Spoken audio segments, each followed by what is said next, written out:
One more terror attack, third today, of a hand grenade which has been lobbed on Shopian Police Station. That's the third terror attack. We're getting initial reports filtering in. It's taken place in the Shopian area. Could you give us details of that, please? Yeah, Priti, basically this grenade was lobbed on the police station in Shopian in South Kashmir, which has which exploded inside the premises of police station, but luckily no one was hurt in that grenade attack. Okay. After this attack, the security forces there also believe probably there could be some militants around the area in the Shopian town, which is in South Kashmir. They have coordinated off whole area after this grenade blast. No casualties reported in the third attack? No casualties so far reported in this attack, in this third attack in Shopian. You know, Ashraf, stay on with us. I want to immediately bring in Shiv Arur at this point of time. Shiv, you know, it is still open to conjecture, but with the way we are looking at three concerted attacks, one in Uri, one in Shora, one in Shopian, they need to tie in somewhere, don't they? Well, they do, because, you know, at the end of the day, Preeti, you know, the terrorism that's being instigated in the valley from the other side is all part of, you know, one common design. As we've been reporting here on Headlines today, and, you know, intelligence analysts have briefed us, the simple fact of the matter is, as far as election season is concerned, there is one job to do: disrupt, sabotage, extract the maximum number of casualties, and create a big visual spectacle in terms of, you know, carnage, in terms of violence in the valley. Now, that's already happened on the international border. That's already happened on the line of control for the last many months, starting from actually January 2013. But what we're seeing now is a very concerted attempt to activate the entire Kashmir valley. As Ashraf was pointing out, this grenade attack in Shopian is no coincidence. Remember, just day before yesterday, there was a grenade attack, on CRPF Jawans in Pulwama, which is very close to Shopian in South Kashmir, Preeti, where, you know, one CRPF Jawan had lost his life and several others had been injured. So you're absolutely right. They do tie in at a much broader level. Now, whether they are, you know, in sync at the tactical ground level, remains a matter of conjecture at this point of time. But the simple fact of the matter is, most of these terror groups, if not all of them, are commanded, by similar persons across the line of control. That's where they receive their training. That's where they receive their logistics. That's where they receive their weapons and all the equipment that they bring with them. So whether you're talking about Arnia, whether you're talking about Naugam, whether you're talking about Handwara, and now in Shopian and in Srinagar, these are terrorists who are funded and aided from across the border and the line of control, and have one mission, which is to activate the valley because of the elections that are happening now. It's an attack on democracy, and the mission is simply to spill as much blood as possible. You know, Shiv, stay on with us. Ashraf is just getting us more news on the third attack. I want to pose another question to you. Now, if we look at the three attacks that have taken place today in Jammu and Kashmir,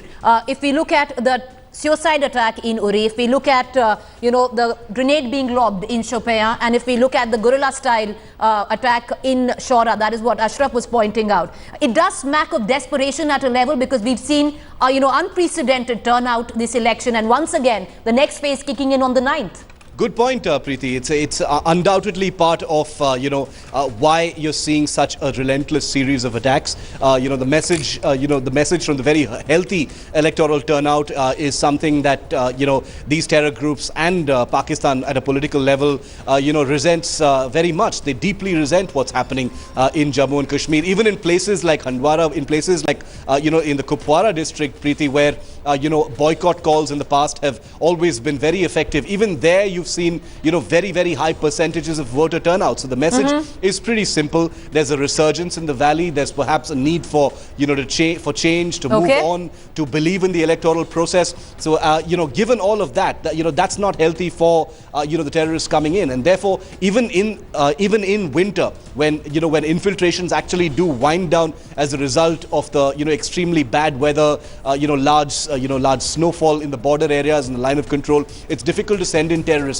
But even so, Preeti, in the Naugam area, in Kupwara and Handwara, you're seeing a continuous series of terror attacks, which means that the desperation level is particularly high, and it's compounded, as you absolutely rightly said, by the fact that there are elections going on right now.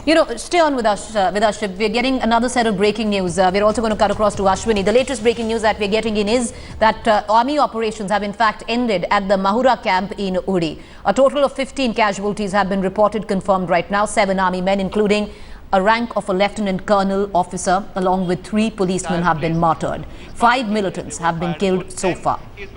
But what we can report and confirm for our viewers is that the first terror attack in Uri, which had been carrying on right now, operations have ended, sanitization is complete is what we are getting to here. I want to immediately cut across to Ashraf Wani, my colleague on the phone line with us. Ashraf, can you get us up to speed with the very latest that you're getting in on this operation ending?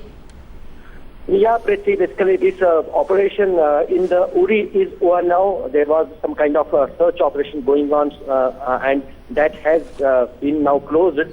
And as you mentioned, the casualties are unfortunately 7 army men, including officer, and 3 police men, including 1 police officer from Jammu and Kashmir Police. 1 civilian also lost life, and 5 terrorists had been killed. But as far as this Sura operation, Sura terror attack is concerned, here is the upper edge with the security forces. They have zeroed in the militants, both of the militants. 1 was killed, 1 is still hiding in a house.